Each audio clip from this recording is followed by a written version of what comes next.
बांग्लादेश की पूर्व प्रधानमंत्री खालिदा जिया के निधन की सूचना के बाद एक बार फिर दक्षिण एशिया की राजनीति का वह अध्याय चर्चा में है जो सिर्फ ढाका तक सीमित नहीं रहा बल्कि दिल्ली, इस्लामाबाद और बीजिंग तक फैला हुआ है। खालिदा जिया को अक्सर एक ऐसी नेता के रूप में याद किया जाता है जिनकी राजनीतिक छवि भारत विरोधी रही, जबकि उनके जीवन की शुरुआत और उनका पारिवारिक इतिहास भारत से गहरे तौर पर जुड़ा रहा। इस वीडियो में हम उसी सवाल की पड़ताल कर रहे हैं कि आखिर भारत में पढ़ी लिखी, भारत में पली बढ़ी और 1971 में भारत की निर्णायक भूमिका से लाभ पाने वाली परिवार की सदस्य खालिदा जिया बांग्लादेश की राजनीति में भारत विरोध की प्रतीक कैसे बनी। वीडियो में आगे बढ़ने से पहले आपको बता दें कि बांग्लादेश की पूर्व खालिदा जिया का 80 साल की उम्र में निधन हो गया है।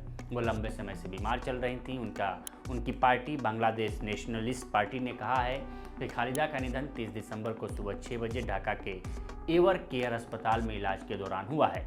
वह किडनी और हृदय रोग के साथ साथ निमोनिया और संक्रमण से जूझ रही थी। वह कई साल से लीवर सिरोसिस, गठिया, मधुमेह, गुर्दे, फेफड़े और आंखों की समस्याओं सहित विभिन्न जटिलताओं से पीड़ित थी। उन्हें 23 नवंबर को सांस लेने की तकलीफ के कारण अस्पताल में भर्ती कराया गया था।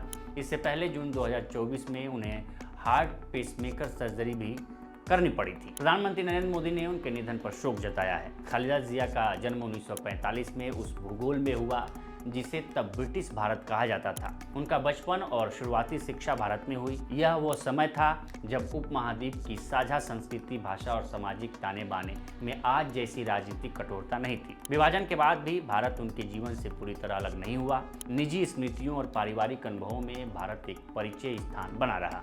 1971 का साल खालिदा जिया के जीवन और बांग्लादेश के इतिहास दोनों के लिए निर्णायक साबित हुआ। उनके पति जियाउर रहमान उस समय पाकिस्तानी सेना के अधिकारी थे। मार्च 1971 में चिटगांव के रेडियो स्टेशन से उन्होंने बांग्लादेश की स्वतंत्रता की घोषणा की। ये सिर्फ एक विद्रोही घोषणा नहीं थी बल्कि एक ऐसे संघर्ष की शुरुआत थी जिसमें भारत की भूमिका निर्णायक रही। मुक्ति वाहिनी को प्रशिक्षण, शरणार्थियों को शरण, कूटनीतिक समर्थन और अंततः सैन्य हस्तक्षेप, इन सब के बिना बांग्लादेश का जन्म संभव नहीं था। जियाउर रहमान इस संघर्ष के नायक बनकर उभरे और बाद में देश के राष्ट्रपति बने। इस पूरे घटनाक्रम में भारत खालिदा जिया के परिवार के लिए सहयोगी शक्ति के रूप में मौजूद था। जब 1971 में मुक्ति संग्राम शुरू हुआ तो जियाउर रहमान ने पाकिस्तानी आर्मी से बगावत किया और जंग में हिस्सा लिया। इस वक्त तक खालिदा राजनीतिक रूप से सक्रिय नहीं थी। जियाउर रहमान कहा करते थे कि वह एक शर्मीली हाउसवाइफ हैं जो अपने दोनों बच्चों के लिए समर्पित हैं। लेकिन 30 मई 1981 को जियाउर रहमान की हत्या के बाद बीएनपी एक गंभीर संकट में फंस गई।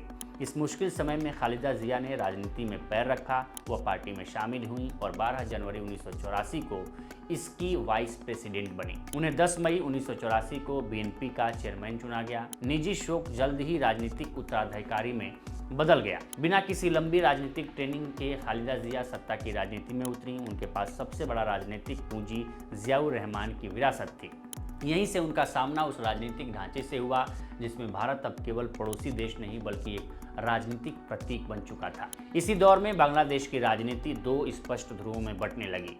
एक ओर शेख हसीना थी जिनकी राजनीति 1971 की विरासत, धर्मनिरपेक्षता और भारत के साथ करीबी रिश्तों पर टिकी थी। दूसरी ओर खालिदा जिया थी जिनके नेतृत्व में बीएनपी ने बांग्लादेशी राष्ट्रवाद को अपनी पहचान बनाया। इस राष्ट्रवाद की राजनीति में भारत से दूरी बनाना एक स्वाभाविक रणनीति बन गया। भारत विरोध कोई व्यक्तिगत भावनात्मक प्रतिक्रिया नहीं थी बल्कि शेख हसीना की राजनीति के ठीक उलट खड़ा होने का तरीका था।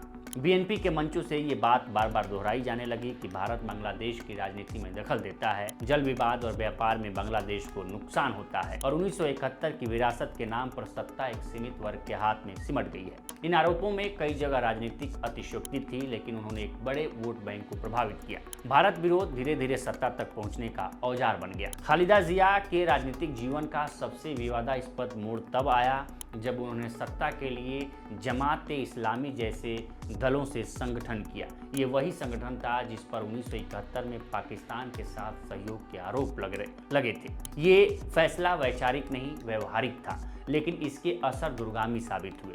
भारत में खालिदा जिया को 1971 विरोधी धड़े की राजनीतिक संरक्षक के रूप में देखा जाने लगा, जबकि बांग्लादेश के भीतर धर्मनिरपेक्ष और धार्मिक राजनीति के बीच टकराव और तेज हो गया।